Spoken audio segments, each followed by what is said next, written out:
बच्चों सबसे पहले हम लोगों ने कल तक एसी में क्या पढ़ा है उसकी एक बार समरी कर लें।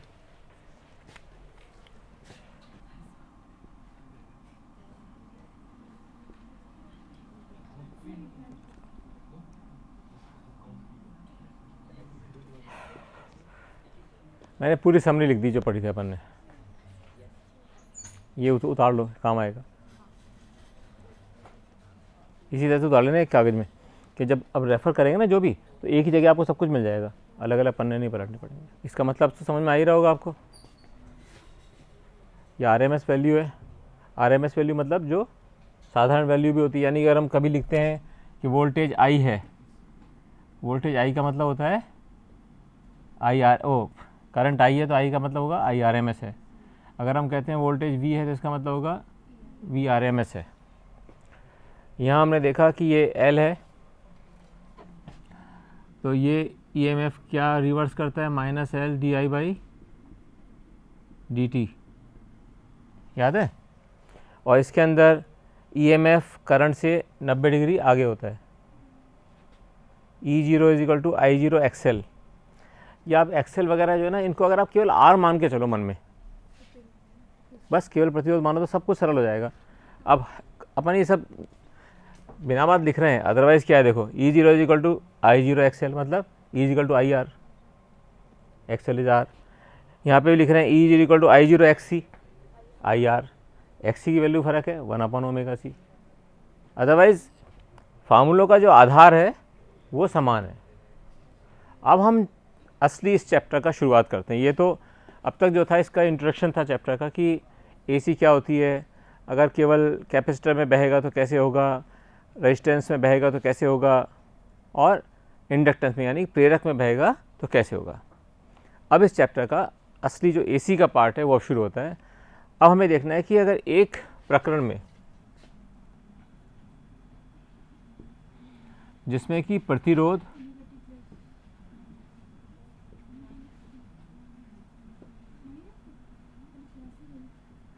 व इंडक्टेंस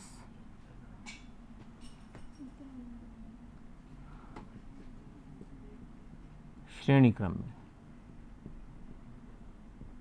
अच्छा मुझे सहायता करनी पड़ी आपको, मेरे को याद नहीं है इस बारे में कुछ भी, ठीक है ना, इस चैप्टर के बारे में, तो आप मुझे थोड़ी सी हेल्प करना, सहायता करना मेरे को थोड़ी सी, हैं। इसको नहीं ये पढ़े हैं ना, इनको यूज़ करना है और कुछ करना ही नहीं, ठीक है ना। मैंने पढ़ा नहीं, मैं यहीं तक पढ़ा था पिछले साल बस, तो अब ये मुझे आता नहीं है, तो इसको आपको समझाना पड़ेगा आज मुझे।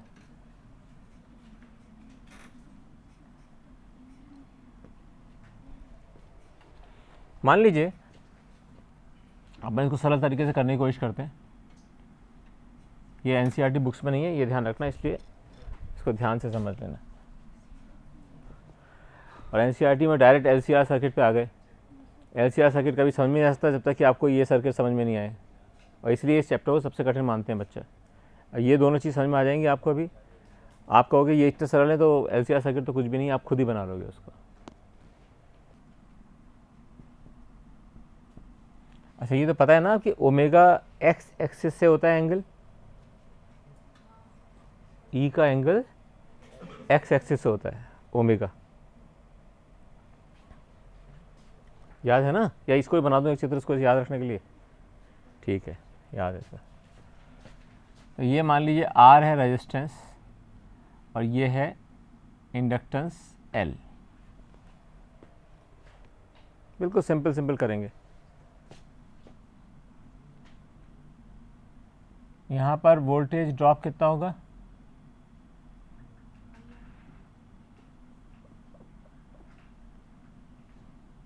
वी आर कितना होगा,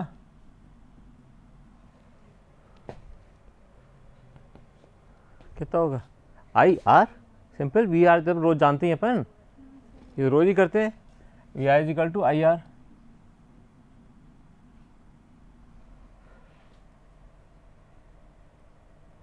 तुम इसको आगे आगे बैठो, इतना अंधेरे मत बैठो, आँख में बहुत एडवर्स असर होता है। एक तो पीछे कहाँ छुप के बैठा है, हैं? तो भी बेटा आंख खराब हो जाएगी, इतने इतने भी मत बैठो इतने उस अंधेरे में। मैं हार गया हार गया हार गया।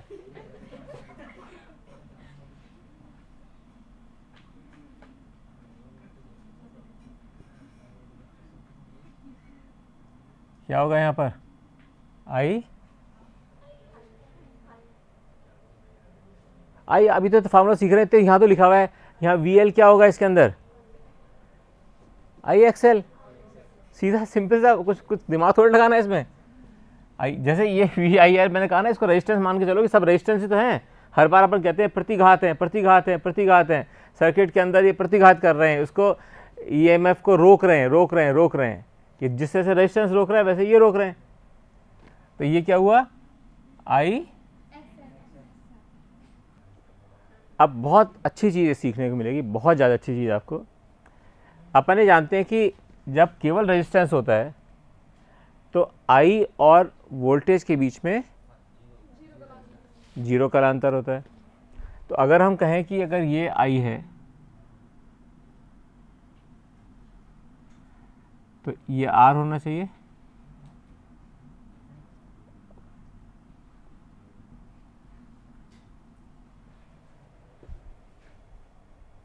कालांतर नहीं है। समझ में आ रही बात? अब हम ये कहते हैं जब ये एल होता है यानी कि इंडक्टेंस है यानी प्रेरक है, प्रेरक में हमने क्या सिद्धांत बना रखा है कि अगर मान लीजिए ये करंट है, तो ये कोई बच्चा बता सकता है कि इसको और थोड़ा नीचे, जिससे कि आपको आसान रहे गैस करने में। करंट तो सेम रहेगा ना, सीरीज में तो करंट तो सेम ही रहेगा, उसी कला में रहेगा करंट, क्योंकि एक ही दिशा में बह रहा है। तो अब यहाँ आई बह रहा है, V कहाँ होगा बता? अपन ने क्या कहा था कि किसी प्रेरक के अंदर वोल्टेज करंट से 90 डिग्री आगे होती है, और वो जो एरो बार बार बना रहा था मैं, याद है आपको, मैंने बार बार बनाए थे। तो वोल्टेज करंट से 90 डिग्री आगे होती है, तो हमने आगे बना दी इसको।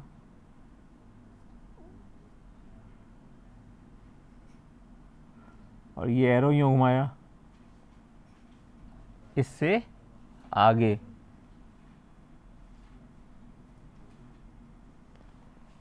ये समझ में आया नहीं आया? कभी भी कोई एसी सर्किट, चाहे वो एलसी सर्किट, चाहे एलसीआर सर्किट, चाहे आरसी सर्किट और चाहे आरएल सर्किट, कोई भी आप ड्रॉ करें, उसमें सबसे पहले नीचे वाले से वो चौड़ा बना लें जिससे कि ये डायग्राम बना सकें उसके अंदर। जिससे कितना सरल हो जाएगा। आप देखिए, पता it will be so easy कि आपको खुद आश्चर्य होगा कि ये क्वेश्चन इतना सिंपल कैसे हो सकता है, जबकि बहुत ज़्यादा कठिन है किताब के हिसाब से, बहुत ज़्यादा कठिन चीज़ जो अपन पढ़ने जा रहे हैं। अब आपने वो देखिए, बिल्कुल सिंपल स्टेप से बढ़ेंगे अपन। अपन ने कहा सबसे पहले बिंदु में ये कहा कि वी आर यानी रेजिस्टेंस के अंदर voltage will be I R. इसकी मैक्सिमम वैल्यू कितनी होगी, कौन बच्चा बताएगा?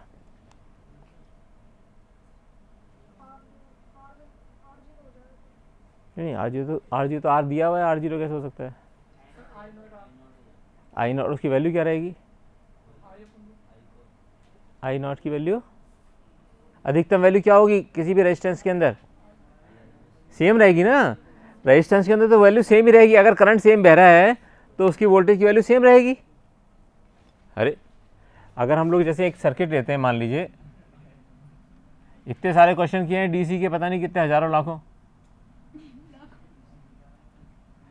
भाई ये रेजिस्टेंस है, तो जो करंट की वैल्यू है और जो रेजिस्टेंस की वैल्यू है वो तो वही रह रही है, फ़र्क की डायरेक्शन तो फ़र्क हो रहा है केवल एसी के कारण। तो यहाँ इसको क्या लिख सकते हैं, इसकी अधिकतम वैल्यू क्या होगी? आई जीरो आर।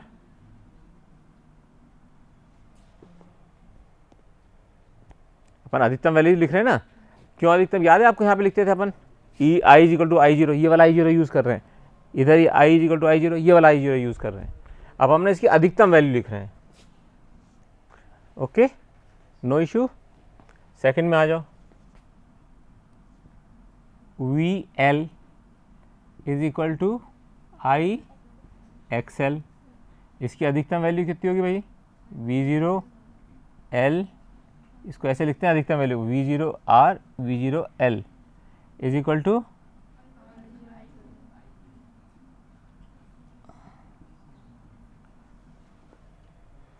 कितना सिंपल फॉर्म, मैंने इसको बहुत सिंपल फॉर्म में कर दिया है, इसको बहुत ज़्यादा सिंपल फॉर्म में। अच्छा, अब क्योंकि हम जब इसका डायग्राम बनाना चाहेंगे तो हमको दिशाओं की ज़रूरत पड़ेगी। ये सब अदिश राशि है, वैसे तो अदिश राशि है क्योंकि कोई करंट की और वोल्टेज की सब अदिश है, लेकिन अपन एनालिसिस को सरल करने के लिए, विश्लेषण को सरल करने के लिए ये मानते हैं कि इनकी दिशा को हम दिखा सकते हैं, दिशा को, इनकी दिशा को दिखा सकते हैं, मान को नहीं, दिशा को। अदरवाइज सदिश नहीं है तो दिशा भी नहीं दिखा सकते, लेकिन मान के चलते हैं चलो इसकी दिशा हम दिखा सकते हैं, इससे कि हमको पता रहे कि भाई ये 90 से आगे बढ़ा या नहीं बढ़ा, इसके पैरेलल है या नहीं, इस चीज़ के कारण इसके अपन दिशा दिखाने के पास सोचते हैं। 2 स्टेप तो ये हुए, कोई बहुत कठिन मामला नहीं है। अब थर्ड स्टेप,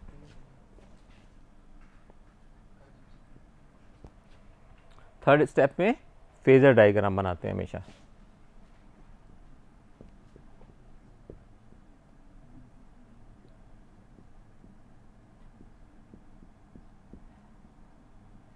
बहुत ज़्यादा कठिन चीज़ बहुत ज़्यादा सरल है। फेजर डायग्राम देखो भाई,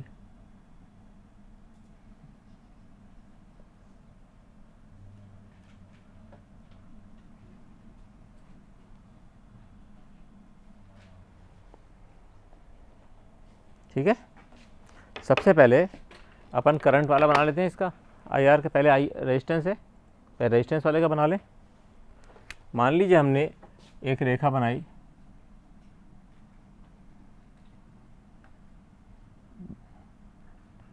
जिसके अंदर ये तो क्या है,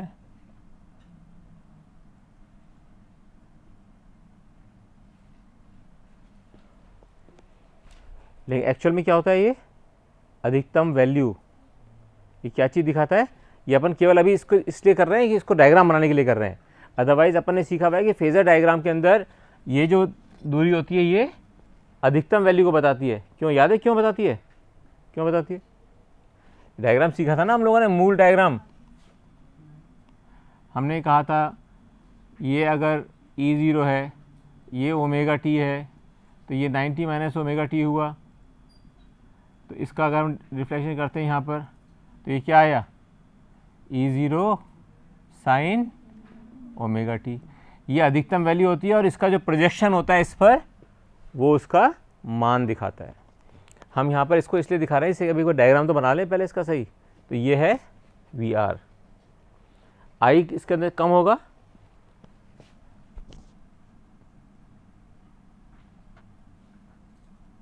आई आर। एक्चुअल में क्या है, आई की, आई आर की अधिकतम वैल्यू। एक्चुअल में क्या है ये, अपन एक्चुअल में भी इसकी ब्रैकेट में लिख लेते हैं, जिससे अपने को पता रहे कि बिना कन्फ्यूजन के आगे बढ़ रहे हैं।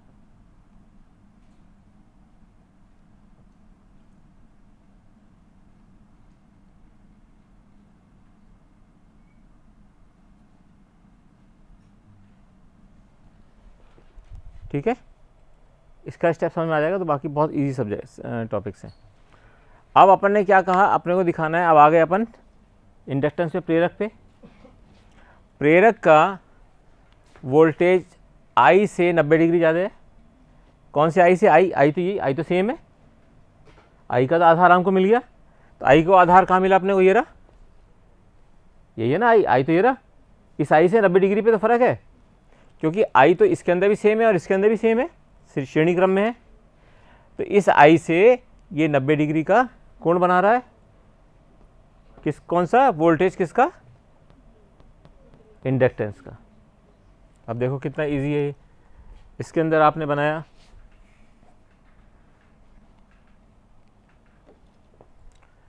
इससे 90 डिग्री, आई आर से 90 डिग्री, तो लो इसको 90 डिग्री बना दीजिए।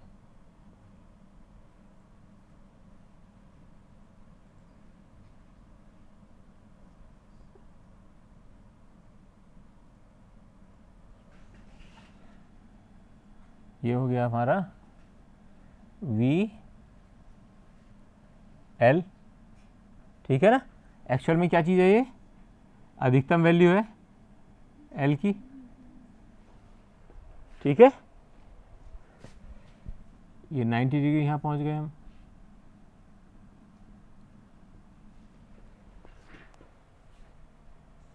कहीं भूल जाओ तो मुझे याद दिला देना बेटा।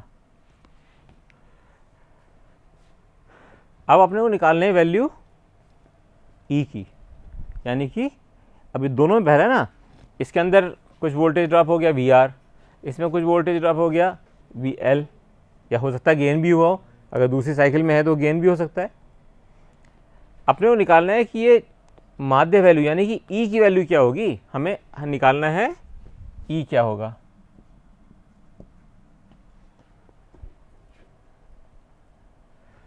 अगर हम इस डायग्राम को देखें तो ई, इसके अंदर जो वोल्टेज हुई ड्रॉप और इसके अंदर वोल्टेज ड्रॉप हुई, उसका जोड़ होना चाहिए। तो हम डायरेक्ट क्यों नहीं जोड़ लेते V R plus V I L. जब जोड़ी होना है तो बहुत सिंपल है, हम ना E equal to V R plus V L. ऐसा क्यों नहीं कर पाते, मैं बता रहा हूं कि नहीं कर पाते। क्यों नहीं कर पाते,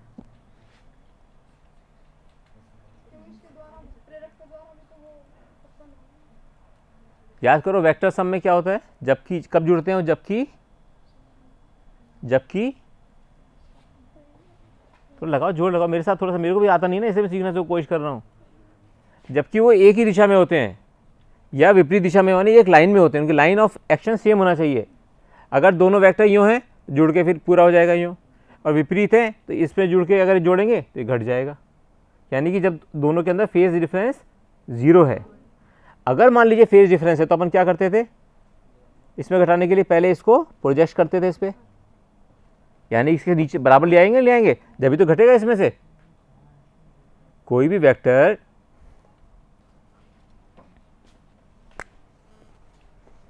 मान लीजिए एक वेक्टर आपका इस दिशा में है और एक वेक्टर आपका इस दिशा में है। अब आपसे कह रहे हैं भाई V1 में से V2 घटाओ, घटा ही नहीं सकते आप। कैसे घटाओगे, V2 का पहले कंपोनेंट लोगे हॉरिजॉन्टल, V2 cos थीटा आ गया। अब ये V2 cos थीटा और V1 ये दो जुड़ सकते हैं, लेकिन V2 और V1 नहीं जुड़ सकते थे। अब बताओ यहाँ क्यों नहीं जुड़ सकते VR और VL।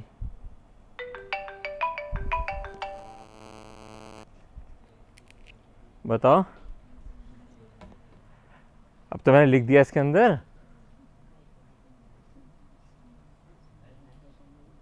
थोड़ा दिमाग लगाओ बेटा, मैं चाहता हूँ तुम लोगों को थोड़ा सा एजिलिटी आए मन के अंदर, उसको सॉल्व करने के मन में थोड़ा जोर लगाना पड़े। बेटा जब अपन ने यहाँ लिख दिया, अपन एक, हाँ ये यहाँ छोटा सा एंगल है, यहाँ पे 90 डिग्री है, मैं इससे छोटा बनाया इससे आप ये इमेजिन कर सको कि ये थीटा यहाँ पे 90 डिग्री है, जिससे सीधा नहीं जुड़ सकता ये। इसे कौन सा सिद्धांत लगेगा, समानांतर चतुर्भुज का सिद्धांत लगेगा। वेक्टर्स को जोड़ने के लिए जो समानांतर चतुर्भुज का डायग्राम लगाते हैं हम लोग, तो इसको मान लीजिए हम एक समानांतर चतुर्भुज में कन्वर्ट कर दें, इसको हम एक समानांतर चतुर्भुज कन्वर्ट कर देते हैं लोग।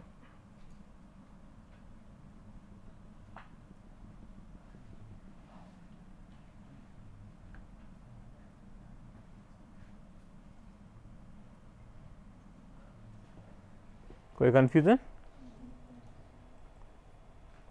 बच्ची बताओ, तुम्हें कुछ मन में लग रहा है, कुछ कंफ्यूजन बोलो। जैसे अपन समानांतर चतुर्भुज में जोड़ते हैं, नहीं जोड़ते हैं, वैसे ही अपन इसके अंदर करना चाह रहे हैं, क्योंकि और तरीका ही नहीं है जोड़ने का, क्योंकि और जैसे जोड़ेंगे अगर अपन तो गलत आएगा, क्योंकि इसमें से आप इसको घटा ही नहीं सकते, क्योंकि इस दिशा में जो वेक्टर की दिशा में है केवल उसी चीज़ को घटा सकते हैं बेटा, ठीक है। तो हमने क्या किया, ये कर लिया। इसका मतलब जो ई होगा, यानी कि जो मीन वैल्यू होगी, यानी कि जो रिजल्टेंट वैल्यू होगी, इसकी वोल्टेज और इसकी वोल्टेज का रिजल्टेंट वैल्यू वही तो होगा ई। जो इसके अंदर वोल्टेज है, जो इसके अंदर वोल्टेज है, उसका रिजल्टेंट होगा ई। तो इसका मतलब हमने कहा इसको जोड़ दिया, तो ये हो गया E। एक्चुअल में क्या है ये? अधिकतम वैल्यू।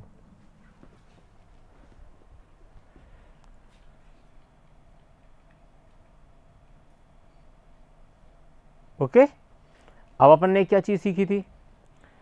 जो रिजल्टेंट वैल्यू होती है उसका एंगल ओमेगा टी होता है। किससे होता है? किससे होता है? एक्स एक्सिस से। अभी तो बताया था ना, अपन शुरू कर रहे थे जब यहाँ पे शुरू किया, लिखा था मैंने सारा। इसका मतलब इसका जो एंगल है ये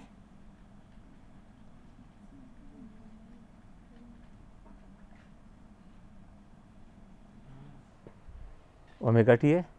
आगे है ना ये, तो अपन इसको यूं बनाया। अब यहाँ तक किसी को समझ में नहीं आया तो बता दो।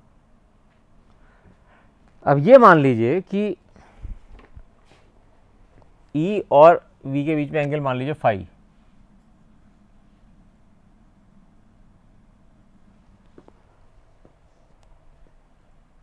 ठीक है, मान लो ये फाई एंगल है, तो ये कितना हो जाएगा? सिंपल,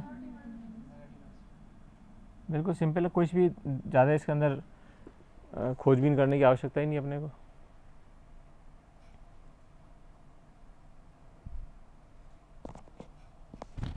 अब बताओ E0 की वैल्यू क्या आएगी? यहाँ पे E0 है ना, लगाओ चतुर्भुज का, समांतर चतुर्भुज का सिद्धांत क्या होता है? इतने में तो सॉल्व हो जाना चाहिए था। इतना छोटा सा मेथड मैं इसको इसे जोड़ दे रहा हूँ, इससे कि आपको क्लियर हो जाए मन में ये सारी बात। सिंपल। अब ये वाला अपना ये वाला चतुर्भुज है, अगर उसको नहीं भी देखना चाहते हो समानांतर चतुर्भुज, क्या फार्मूला होता है? √a² + b² + 2ab cos theta. लेकिन अगर उसको नहीं भी देखना चाहते तो भी ये एक हमारा राइट एंगल ट्रायंगल है। ये क्या चीज़ बनाई थी अपन ने यहाँ पर? v, ये लिखा हुआ है, ये ना लिखा हुआ है, तो इसका मतलब ये भी, इसका मान यही हुआ, इसका भी यही हुआ ना। तो इसका रिजल्टेंट का वैल्यू कितनी हुई? अब बताओ। E0² Pythagoras theorem, E0² = V0L का स्क्वायर प्लस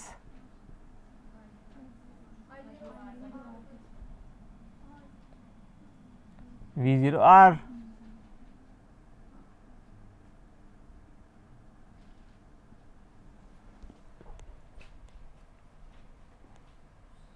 सिंपल। V0L क्या लिखा था अपन ने, क्या सीखा था? ये रेजिस्टेंस के रूप में यूज़ करो इसको, तो क्या होगा? यहाँ पे लिखा हुआ है देखो नीचे, I0 XL, तो आएगा इसके लिए, और इसके लिए क्या आएगा? करो, सॉल्व करके बताओ ना, कुछ तो सॉल्व कर दिखाओ मेरे को। I0 XL V = IR, उसको फॉर्मूले को लगाना है केवल। I0 X क्या लिखोगे? का स्क्वायर, तो क्या होगा? I0² common, XL² plus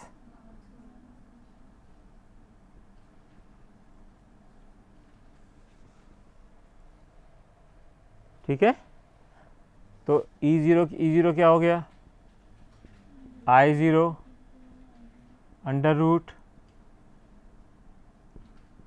XL का स्क्वायर प्लस R का स्क्वायर, या I0 क्या लिख सकते हैं? E0 अपॉन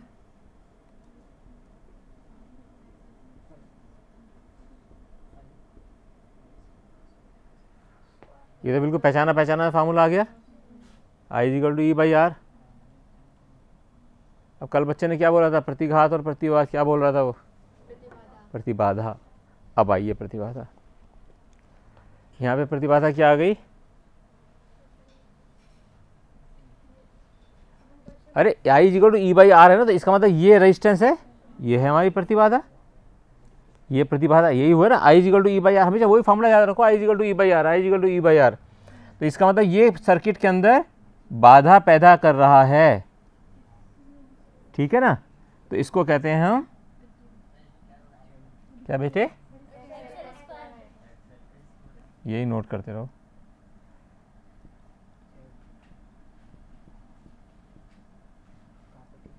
ये कहलाती है प्रतिबाधा, और इसको हम कहते हैं Z। तो क्या हो गया, I zero is equal to E0 upon Z, बिल्कुल वही फार्मूला हो गया, I is equal to E by R. और यहाँ पर XL क्या है, XL का फुल फॉर्म, XL है क्या चीज़, XL अपन ने XL इज ओमेगा एल पढ़ा था ना अपन ने, XC is equal to 1 upon omega C. तो यहाँ पे XL इज इक्वल टू ये है, इसको अपन यूँ भी लिख सकते हैं प्रतिबाधा को, omega square L square plus R square is equal to Z। कोई दिक्कत किसी बच्चे को, कोई मन में कहीं प्रॉब्लम। टेंजेंट फाई क्या होगा यहाँ पर, हाँ क्या होगा, यहीं पे लिख लेते हैं। टेंजेंट फाई क्या है, टेंजेंट फाई ये वाला, ये क्या है, V0 अपॉन आधार,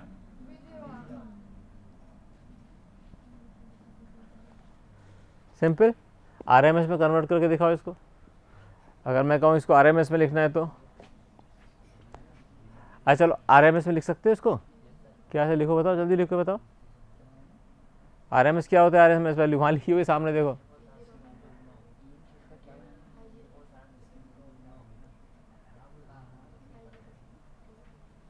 सिंपल है।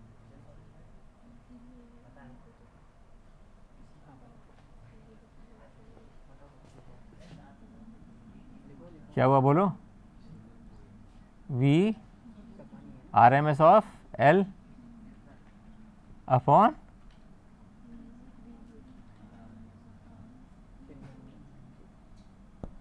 कैसे हुआ ये, सिंपल वैल्यू रखे, रूट से रूट टू कट गया, सिंपल आ गया ये। और मान लीजिए इसको और कुछ लिखना चाहो, मान लो V0 क्या अपन ने क्या लिखा हुआ है, V0 L क्या होता है, I0 XL, I0 XL, और नीचे क्या लिख सकते हैं, I0 R। तो ये क्या हुआ, XL बाई R भी लिख सकते हैं, मतलब आप किसी फॉर्म में लिख सकते हो उसको।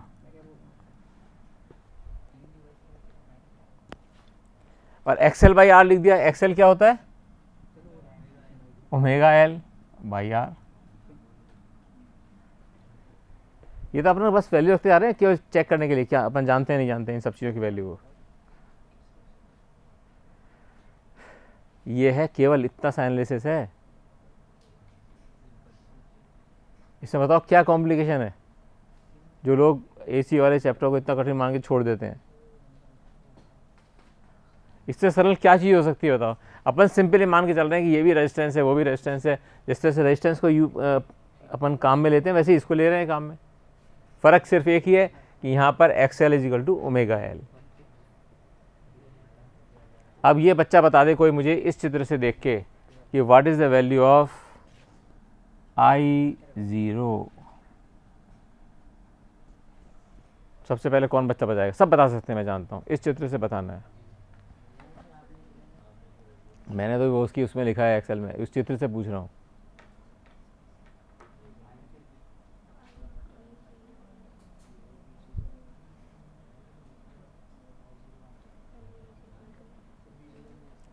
ये है ना I0 अपने यहाँ तक का बेटा, इसका प्रोजेक्शन डाला अपन ने,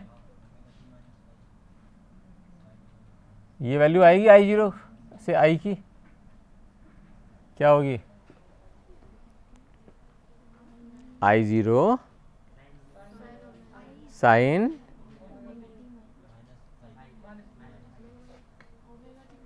करके दो क्या है, इतना सा एंगल है, इस तरह से भी निकाल सकते हैं यार।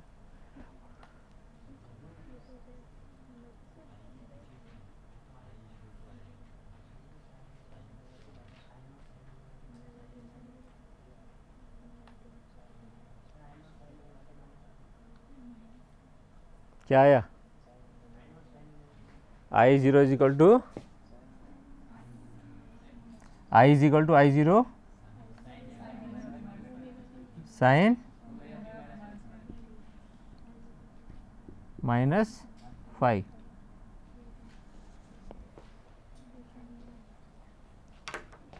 ठीक है, ये है LR सर्किट का अध्ययन। हर बार एक क्वेश्चन आता है, चाहे LR पे आएगा चाहे LC पे आएगा, सेम है बिल्कुल। अब इसका एक क्वेश्चन कर लो फटाक से जल्दी से। जब DC से जोड़ा जाता है, अब क्वेश्चन आपने मांगा है कठिन, DC से जिसका वोल्टेज 10 वोल्ट है से जोड़ा जाता है,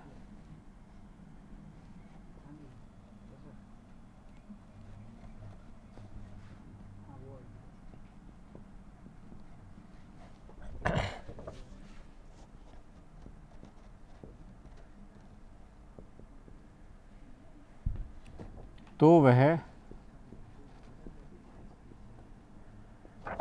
2 एम्पियर धारा ड्रॉ करता है, यानी उसमें से ये सोर्स में से।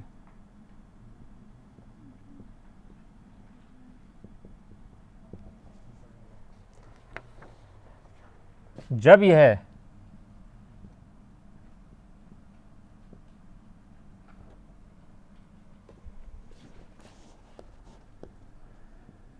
$10 वोल्ट एंड 50 हर्ट्ज जो अपने घर की आती है ना,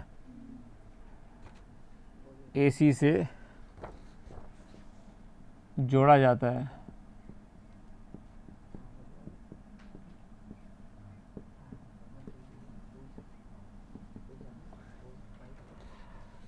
तो वही प्रेरक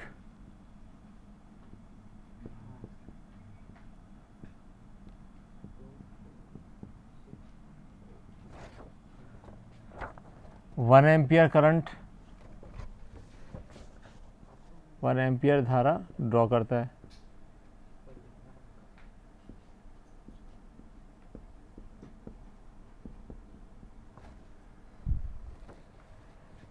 प्रेरक का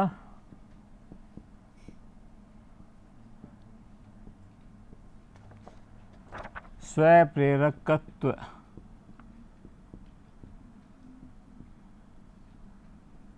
क्या है?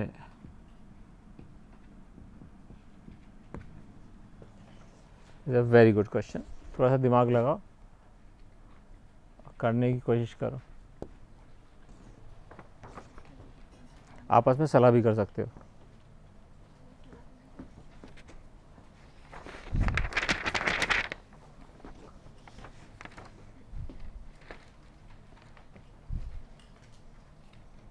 नींद मत लेना बस।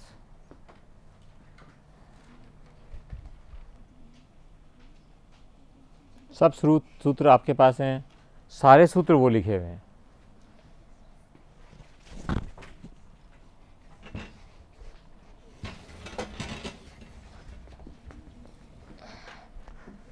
कोशिश करो, दिमाग डिस्कस भी कर सकते हो, आपस में बात भी कर सकते हो, इसमें कैसे हो सकता है, क्या करना चाहिए, कैसे होगा, इसको आपस में ही बात करो। कोई आपस में बात करोगे नॉलेज ज़्यादा बढ़ती है।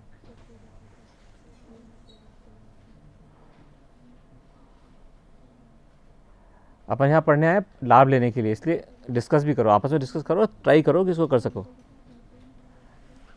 चलो मैं करता हूँ। इस क्वेश्चन, ऐसे क्वेश्चंस में हमेशा उल्टा चलना चाहिए समझने के लिए। पहले जब 5 7 10 क्वेश्चन करोगे फिर तो सीधा भी कर सकते हो, लेकिन उल्टा करके देखते हैं इसमें। साइड में हाशिए में लिख लो कि हमें क्या निकालना है, एल निकालना है।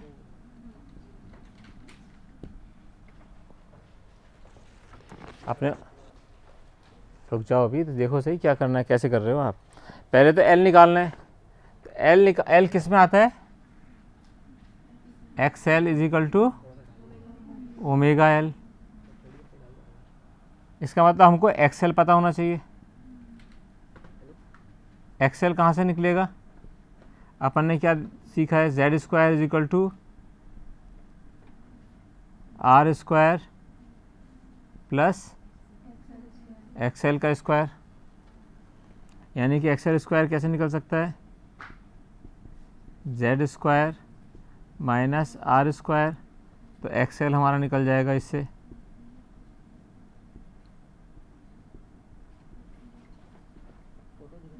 अब हमें क्या चीज़ चाहिए, जेड और आर चाहिए। आर तो हमारा निकल जाएगा इससे, डीसी वाले जैसे आप कैलकुलेट करोगे निकल जाएगा, I V upon I is equal to I R.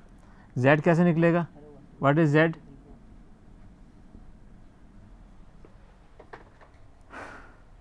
Z कैसे निकलेगा,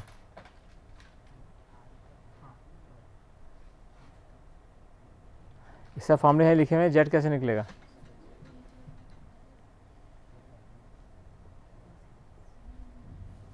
जेड क्या है, रेजिस्टेंस। तो V zero is equal to क्या होता है, आई आर आई जेड। क्या हुआ, V zero is equal to I zero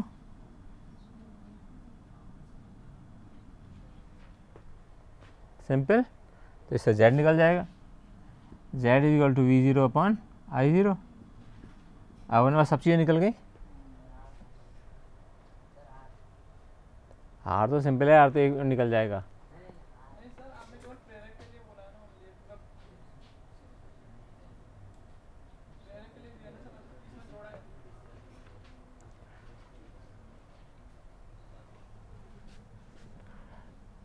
लिखा ना, उसके साथ जोड़ा जाता है।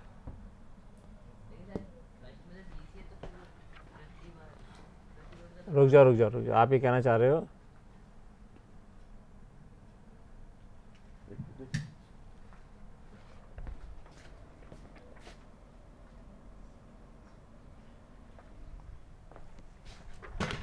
ऐसा है जब ये से, अब इसको अपन करके भी देख लेते हैं। जब वो डीसी के साथ जुड़ा है, मान लीजिए डीसी के साथ जुड़ा है, तो अपने को क्या दे रखा है, V is equal to 10 volt, I is equal to 2 ampere. तो R कितना हो गया, ये तो कोई दिक्कत नहीं है, V is equal to I R. अब AC के साथ देखो ज़रा, AC के साथ क्या होगा, क्या दिया हुआ है, क्या दिया है, E क्या दिया है, ये 10 वोल्ट क्या है, ERMS। एग्ज़ाम में बहुत इंपॉर्टेंट चीज़ है कि मैं तुम्हें पहले भी शुरू बताया था आपको कि जब भी एग्ज़ाम के अंदर AC के क्वेश्चन आ रहे हैं और उसमें केवल 10 वोल्ट लिखा है, इसका मतलब है ये RMS वैल्यू है। ये मैं कल भी बताया था, परसों में बताया था आपको RMS। तो ये ERMS है, ERMS कितना हुआ, 10 वोल्ट। और IRMS कितना दे रखा है, कितना दे रखा है,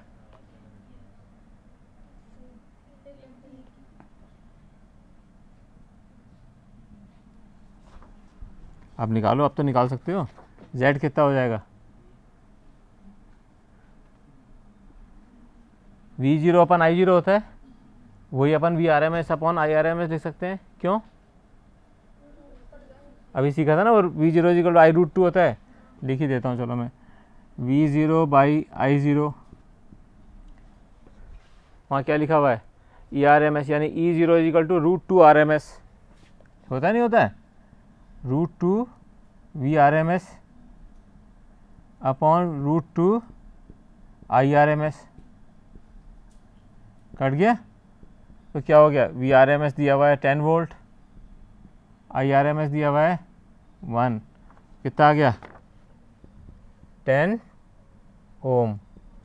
कोई दिक्कत किसी को यहाँ तक, अब ये Z आ गया, तो XL क्या आएगा, XL यहाँ लिखा अपन ने, XL निकालना है ना अपने को। अब इसलिए X L under root Z square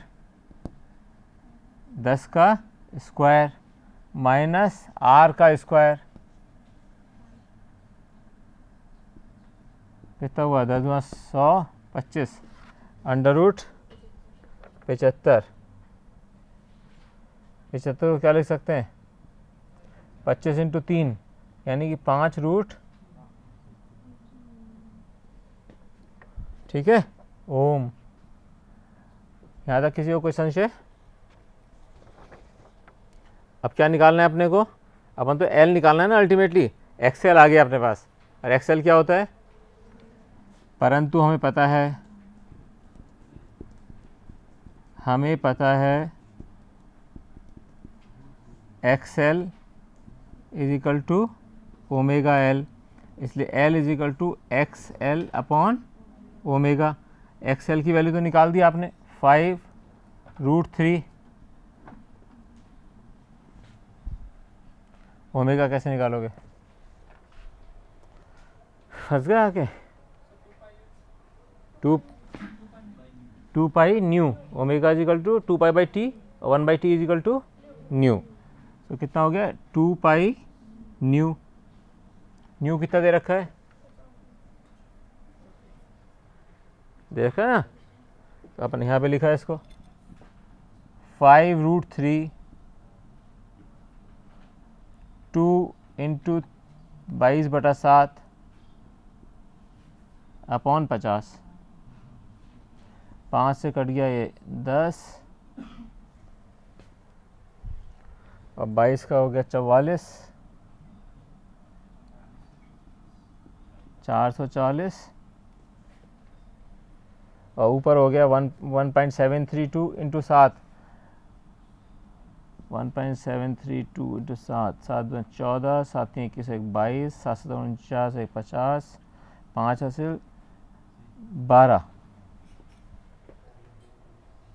ठीक है, इसको अपन ने कन्वर्ट कर दिया इंटू 10⁻⁻2 में, इसको यहाँ लिया है। ठीक, कितना आ गया आंसर? 2.9 इंटू 10⁻⁻2। इंडक्टेंस की क्या होती है यूनिट? हेनरी। ये आंसर है। अब करा क्या है हम लोगों ने? दोबारा सोचो इसको, या एक क्वेश्चन और कर लें तो क्लियर हो जाएगा। एक और कर लेते हैं ना, थोड़ा सा आपको ये तो भी वैसा था है बेटे। प्रतिरोध नहीं होता फिर तो सिंपल होता क्वेश्चन, फिर तो एक ही लाइन का होता ना केवल डायरेक्ट। फिर तो अपन लिखते हैं कि X L is equal to omega L. X L direct value पता होती है अपने को, आर तो होता ही नहीं इसके अंदर, चक्कर आर 0 होता। तो एक्स एल क्या होता? रूट जेड क्या होता? बस जेड बार एक्स एल हो जाता। अब एक थोड़ा सा और कर लेते हैं, एक क्वेश्चन और कर लेने से कि थोड़ा सा अपने को क्लियर आइडिया हो जाएगा इसका। लिखो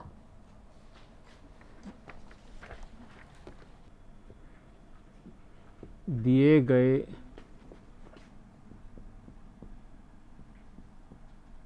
सर्किट में एल व आर पर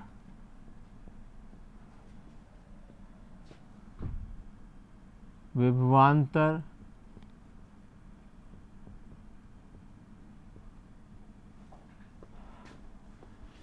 एक 120 वोल्ट व 90 वोल्ट है।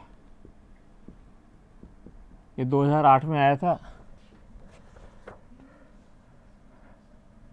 व करंट की आरएमएस वैल्यू, यहाँ बच्चों को तंग नहीं करने के लिए लिख दिया था, आरएमएस वैल्यू 3 एम्पियर है।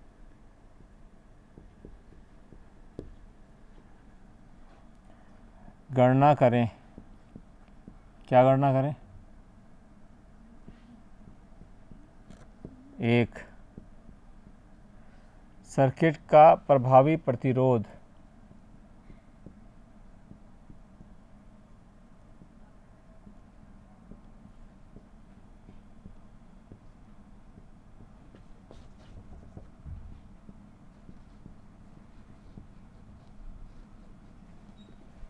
दूसरा वोल्टेज व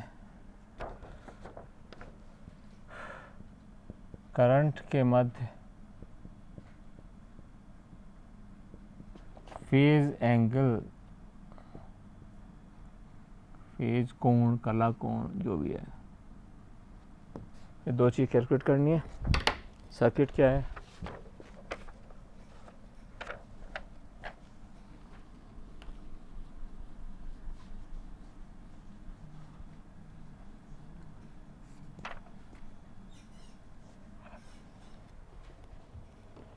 सर्किट बहुत ज़्यादा कठिन है।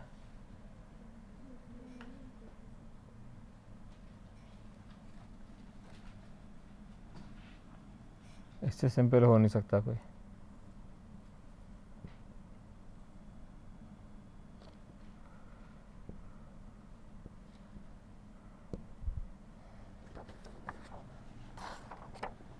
ठीक है, अब इसको करो, इस सरलता से निकल जाए। उसका उल्टा क्वेश्चन है ये, जो पहले था ना क्वेश्चन, उसका रिवर्स है ये लेकिन सरल है। अपने को क्या पता होता है?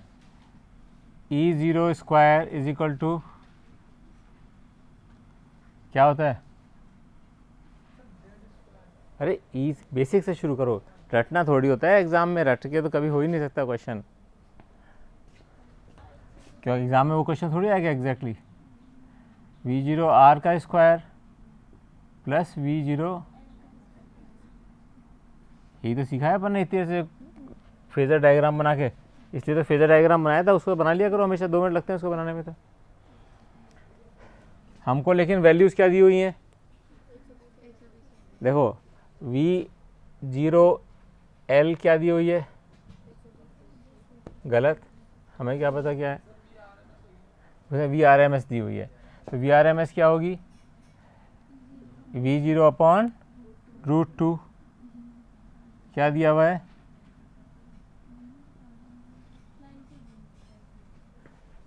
L पर 120 बेचे, ठीक है। दूसरा क्या दिया हुआ है? R पर 90 वोल्ट क्या दिया ये?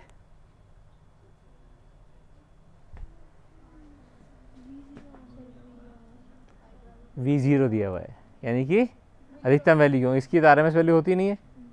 V0 दिया हुआ है, V0 R दिया हुआ है, कितना दिया हुआ है?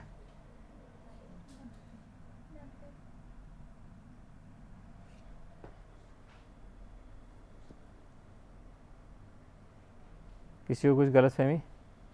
चेहरे पे मुझे क्वेश्चन मार्क लग रहे हैं इसलिए पूछ रहा हूँ। या आप इसको बिल्कुल सिंपल भी कर लो, इसको तो लिख दो एक तरफ, इसको एक तरफ ही लिख देते हैं यहाँ पे। पहले इसको RMS में अगर कन्वर्ट कर दो तो क्या हो जाएगा?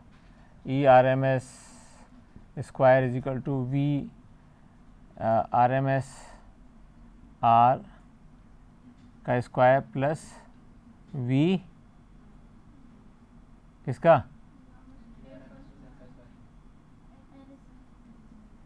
सिंपल कर लेते हैं इससे आपके मन में कहीं कंफ्यूजन नहीं हो जाए।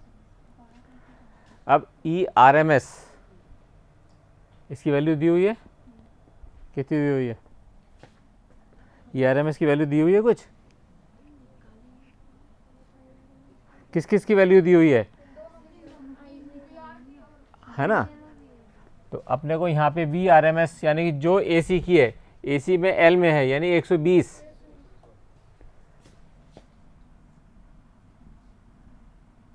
प्लस ये तो L वाले हो गई, ठीक है ना, और उसकी कितनी हो गई?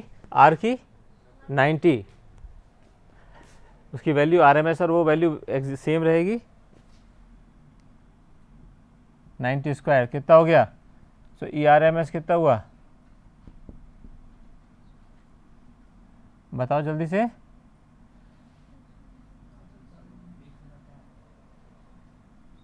कितना हुआ ERMS की वैल्यू? 14,400, तो ये हो गया। कितना हो गया?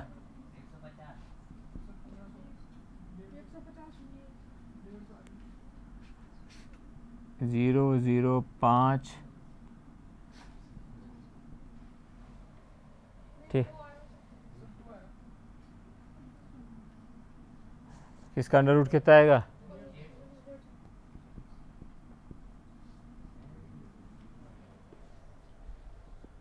ERMS आ गया।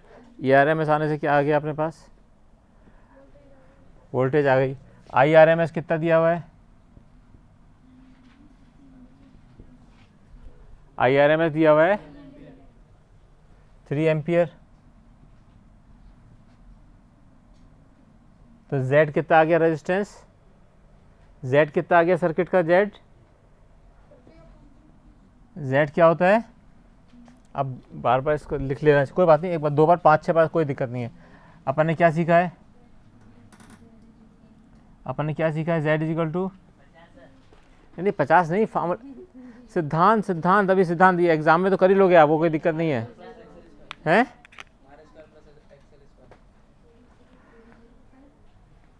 Z is equal to under root, एक तो ये सीखा, और क्या होता है? V और I के बीच में रेशियो बताओ ना।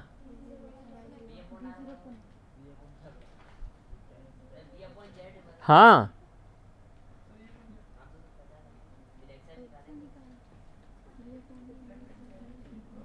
देखो आप RMS IRMS आ गया, ERMS आ गया, यानी कि सर्किट के अंदर कितना E है, कितना आ गया, कितना इसके अंदर करंट बह रहा है, ये आ रहा है, तो कितना Z है, तो क्या होगा? V/I। ये पूरे सर्किट का आ गया।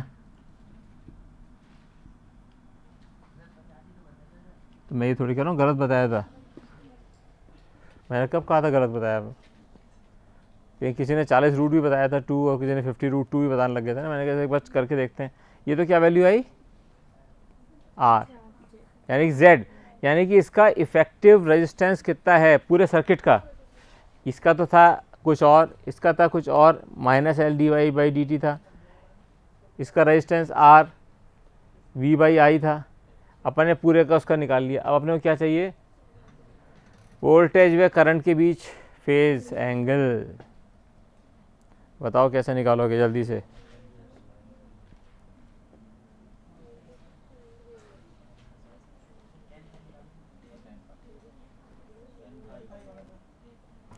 सिंपल है, डायग्राम याद करो जल्दी से।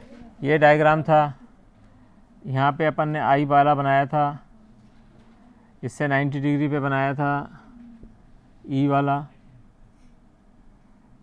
L, यहाँ क्या बनाया था अपन ने? R, और इन दोनों के बीच में जब वो बना दिया था इसको अपन ने चतुर्भुज, ये एंगल ω/t था, और ये था फाई। टेंजेंट फाई क्या हुआ? ये क्या चीज़ है?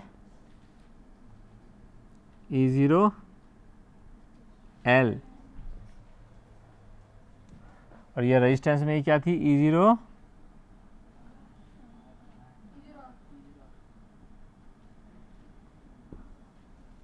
टेंजेंट फाई क्या होगा? लंब अपॉन आधार। तो लंब क्या है? ये, आधार ये। अब बताओ क्या वैल्यू है?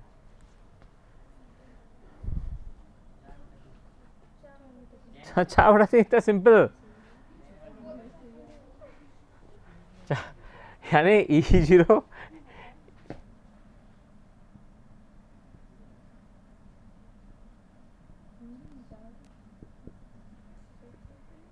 कैसे निकाला है? 4/3 बताओ।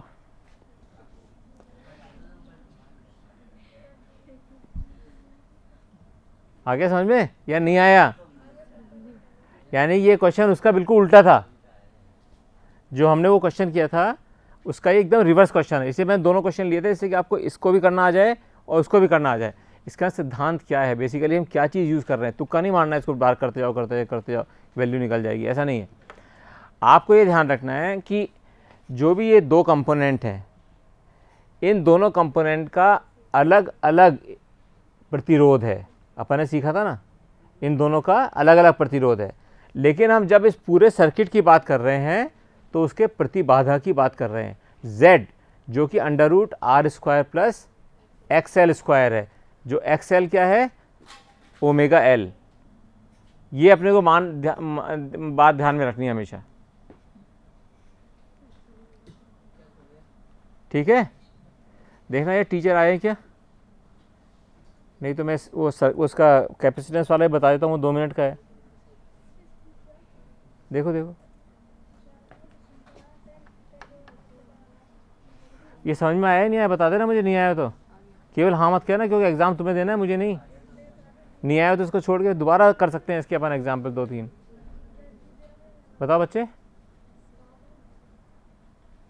पीछे आप बताओ बच्चों, श्योर? हाँ, क्या स्थिति है? हाँ, आ चुके हैं जी, मैं बहुत मालूम कर रहा हूँ। कराओ, जल्दी कराओ, नहीं तो फिर मैं इसको एक पढ़ा देता हूँ कुछ और। क्या स्थिति? जी मैडम निकल चुकी है, थाने में ही है। निकल चुकी है, कहाँ रहती हैं? वो तो पढ़ाती थी सर, हमारा निकल। बहुत बढ़िया, इतने मैं बता ही देता हूँ। सुनो, एक बहुत सरल सी चीज़ है, इसको आप खुद घर पे भी करके देखना, कर सकते हो। इस सिद्धांत से अपन ने किया है ना, जो RL सर्किट किया है, अपन RC सर्किट कैसे कर सकते हैं। बहुत सिंपल है।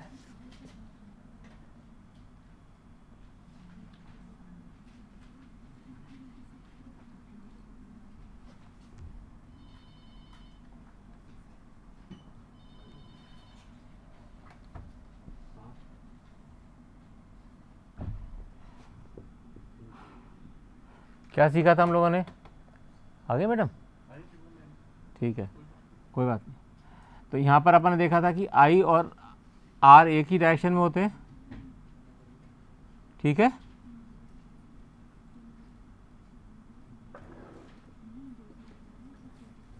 अब कैपेसिटेंस है, ध्यान रखना।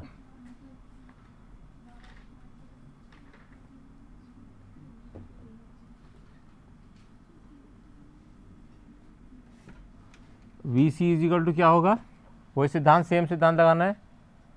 क्या होगा VC is equal to I into, भूलते क्यों, I into resistance, resistance capacitance का भी हो सकता है और इंडक्टेंस का भी हो सकता है। तो यहाँ क्या हो सकता है, VC इज इक्वल टू,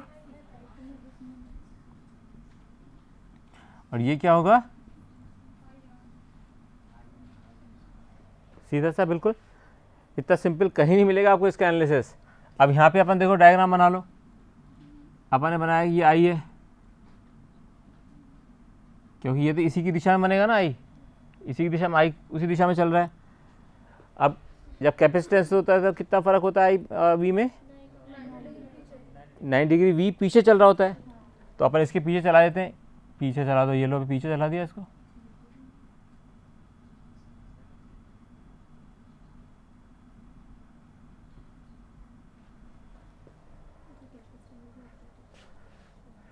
है सरल तरीका। अब इसका फेजर डायग्राम बना लो, जिससे कि एनालिसिस करने में आपको बहुत इजी हो जाए। इसका फेजर डायग्राम यहाँ देख लेते हैं अपन कैसे बनेगा।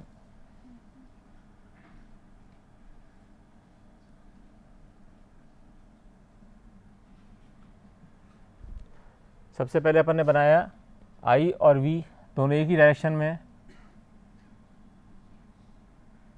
ये V हमेशा आगे होता है, I पे आगे होता है,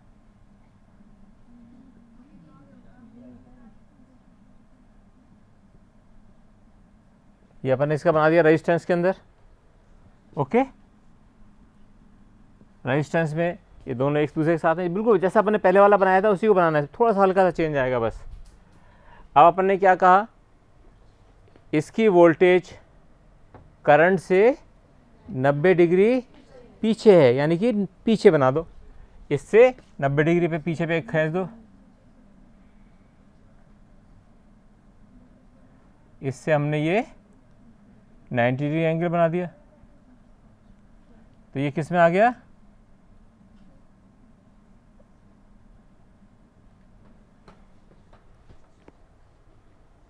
ओके बिल्कुल इसी तरीके से सीखना, इससे बिल्कुल इजी, कभी एग्जाम में दिक्कत नहीं पड़ेगी आपको बनाने में। पहले समानांतर वाले बना लो, फिर इसका, क्योंकि उसमें है नहीं, किताब में नहीं है, इसलिए इसको जरूर बना लेना है यहाँ पे। अब हमने कहा कि इसका रिजल्टेंट निकालना है। रिजल्टेंट निकालने के लिए वही समानांतर चतुर्भुज का सिद्धांत, इसका समानांतर चतुर्भुज में कन्वर्ट कर दो।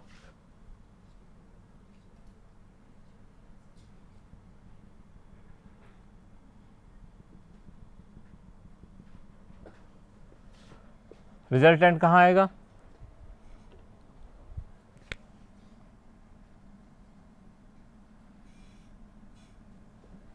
सिंपल, यानी ये हमारा E0 आ गया। ये कैपेसिटेंस था, यहाँ पे क्या होगा, जल्दी बोलो,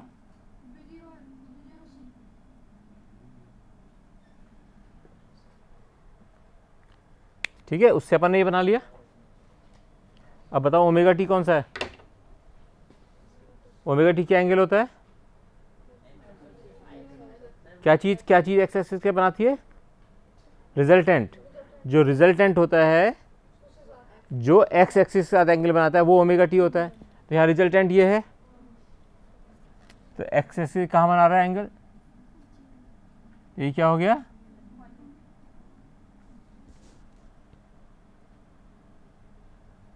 ये अगर ओमेगा टी है तो ये कितना हो गया,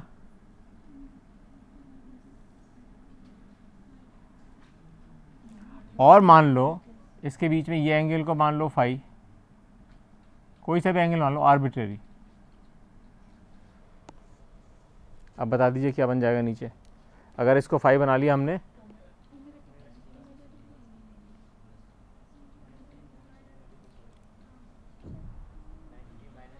ये ओमेगा टी है तो ये कितना होगा, समानांतर चतुर्भुज,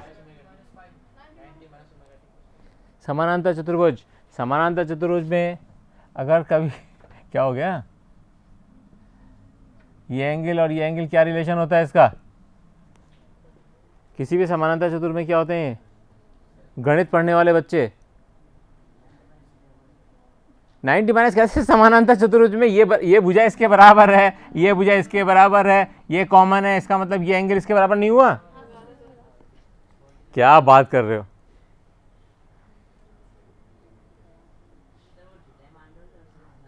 ऐसा थोड़ी होता है। आपको आप बेसिक सिद्धांत तो हमेशा याद रखना चाहिए। तो 5 बोला इसे जानबूझ के, इसलिए तो 5 बोला था,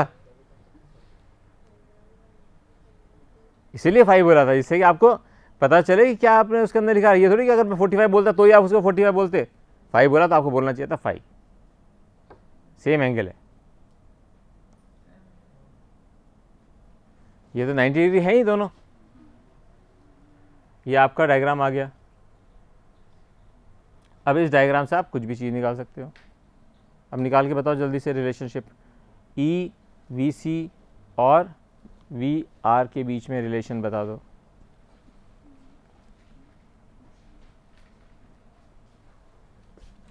ये इसके बराबर है, ये क्या हो गया, बस इस ट्राइंगल, ये 90 डिग्री का है ना ट्राइंगल, इसमें देख लो क्या हो गया, E0 square is equal to V0 C का स्क्वायर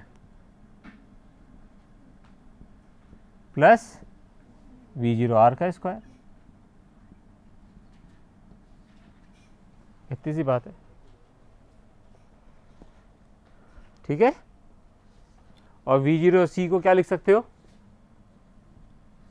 V0 C को क्या लिख सकते हो, I0 XC। V0 R को क्या लिख सकते हो, I0 R।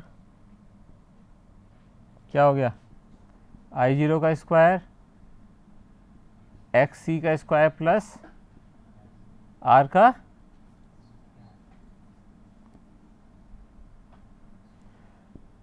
इसलिए I0 कितना हो गया, E0 upon under root XC square plus R square. इस XC square plus R square को क्या कहते हैं? प्रतिबाधा। इस सर्किट की प्रतिबाधा। बिल्कुल सेम है, कुछ भी नहीं किया अपन ने, बिल्कुल एग्जैक्टली जो पहला था, केवल फ़र्क कितना हो गया, L की जगह C था। और जबकि अपने यहाँ पता है कि XC क्या है, XC क्या है, 1/, वो अपने लिखा हुआ है वहाँ पर, XC = 1/XC। सिंपल, ठीक है, कोई दिक्कत? ये इससे निकल के आई की वैल्यू आ गई आपकी डायरेक्ट।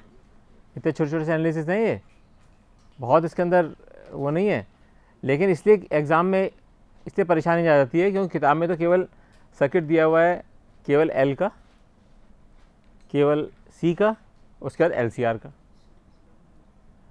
LC के सर्किट दिए हुए नहीं है, ना RC के सर्किट दिए हुए हैं। क्वेश्चन हमेशा RC और LC का ही आया है। जिस चीज़ का क्वेश्चन आ रहा है वो दिए हुए नहीं है, और जो दिए हुए हैं उसके क्वेश्चन नहीं आ रहा है। लेकिन अपने को ये सिद्धांत किसी भी चीज़ में लगा सकते हो आप, ठीक है। अगर मान लो सपोज, मान लीजिए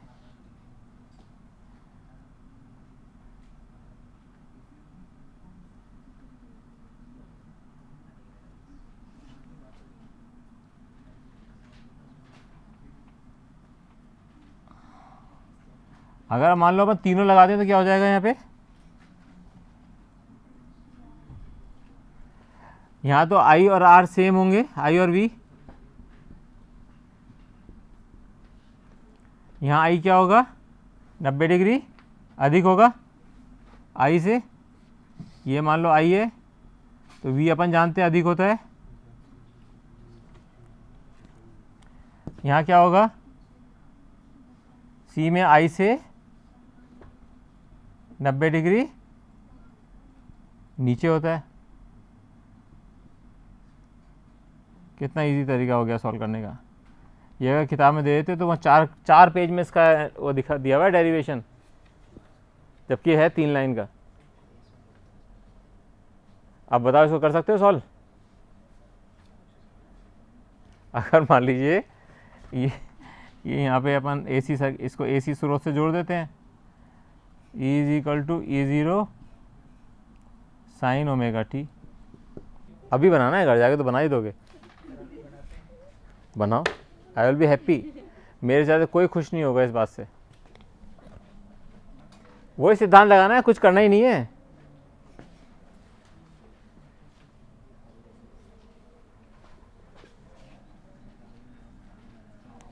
अगर सिद्धांत समझ में आ गया है तो बिल्कुल आसानी से बना लोगे। अब मैं क्या बना रहा हूँ? मैं तो कोशिश करके हिंट देने की कोशिश कर रहा हूँ तुम्हें। मैं आपको एक बना देता हूँ बस।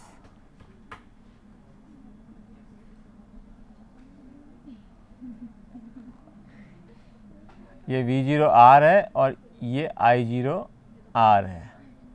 सबसे यही था, तो ये मैंने बना दिया। ये है ना बेटे R में, अभी तो R का बनाया है मैंने, सारा थोड़ी बनाया है। मैं तो R का बनाया है केवल। ये R लिखा हुआ है इसके ऊपर R।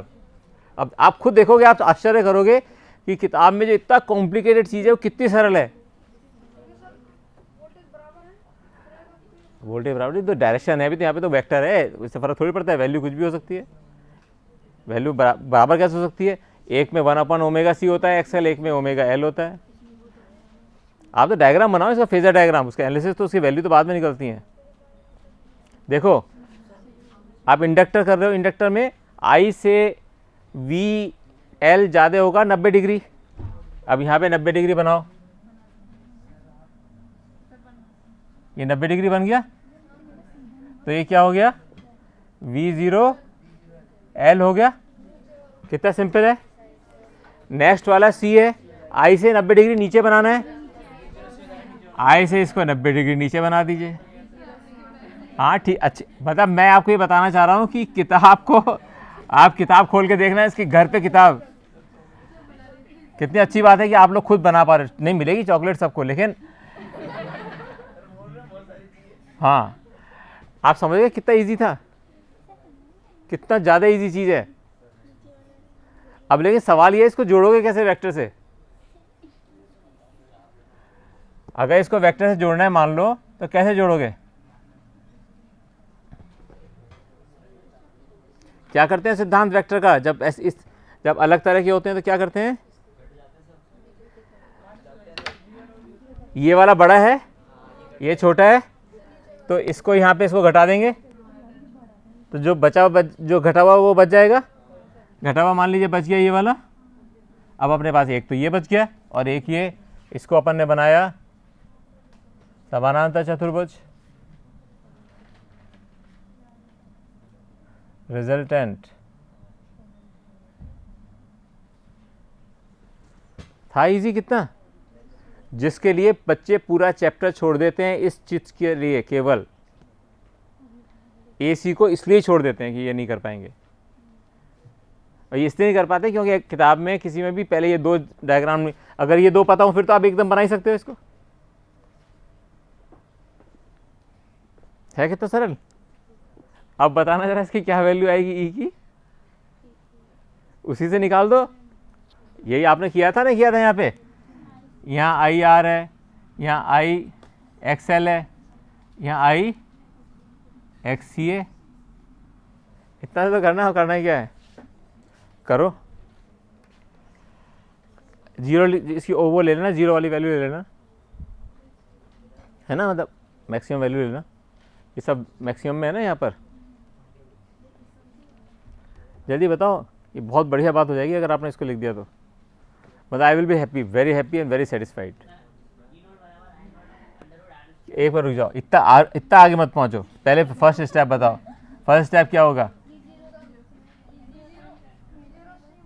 E0 square is equal to ये स्क्वायर, तो ये वाला तो V0 minus V0C minus V0L, V0C minus V0L का स्क्वायर, है ना। ये तो इसका ये हो गया, प्लस ये स्क्वायर किसका है, ये V0, यहां तक का V0 है ना ये, प्लस ये C है, सॉरी ये C हो गया, ये L हो गया। हाँ ये क्या हो गया, का स्क्वायर।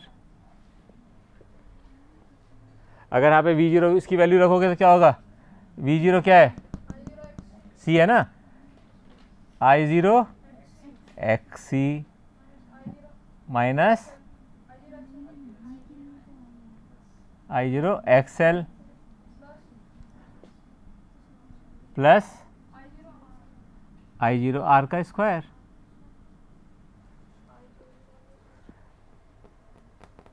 तो E क्या हो गया, I0 सब जगह कॉमन है ही, I0 कॉमन निकाला तो क्या बचा, माइनस XL का स्क्वायर प्लस R का स्क्वायर। इसका मतलब I0 क्या हो गया, E upon XC minus XL का स्क्वायर प्लस R स्क्वायर का अंडर द रूट। है कितना इजी, 2.5 पेज में है आपकी किताब में, ये है बेटे। नहीं समझा मैं, क्या कह रहे हो, सेकंड टर्म में स्क्वायर है ना ये हमेशा ये निकाल के पता ठीक है। तो आपने अगर मान लो, अब एक लास्ट, जब तक मैडम नहीं आ रही, एक और चीज़ अपन जल्दी से कर लेते हैं छोटी सी, क्योंकि बहुत इजी है ये चैप्टर। कितना इजी हो गया आप सोचो, ये AC चैप्टर सब बच्चे छोड़ के जाते हैं कंपटीशन में या बोर्ड में, और सबसे इजी निकला ये आपको। अब मान लो अगर ये V0 बड़ा होता और VC छोटा होता, तो मान लो ये बड़ा होता, कुछ भी कर सकते हो आप, सीख गए बात। अगर मान लो ये होता हमारा V0L और ये V0C होता, तो ये कम है ना, तो ये यहाँ पे करता, यहाँ आता, तो इसका मतलब हमारा कहाँ बनता है,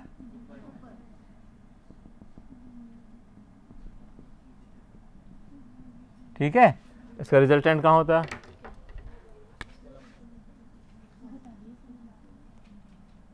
और थीटा कौन सा, ओमेगा टी क्या होता है? जो रिजल्टेंट एक्स एक्सिस का एंगल बनाता है सिंपल? इतना सिंपल कहीं नहीं मिलेगा, मैं तुम्हें चैलेंज कर देता हूँ। बुक नहीं, अब मैं सोच रहा हूँ नोट्स को वैसे उसके अंदर उसमें करूँगा कि प्रिंट कराऊंगा इसको, जिससे कि गवर्नमेंट स्कूल्स के बच्चों को फ़ायदा हो। मैं सब जगह फिर इसको भिजवाऊँगा फ्री कॉस्ट इस डिपार्टमेंट से।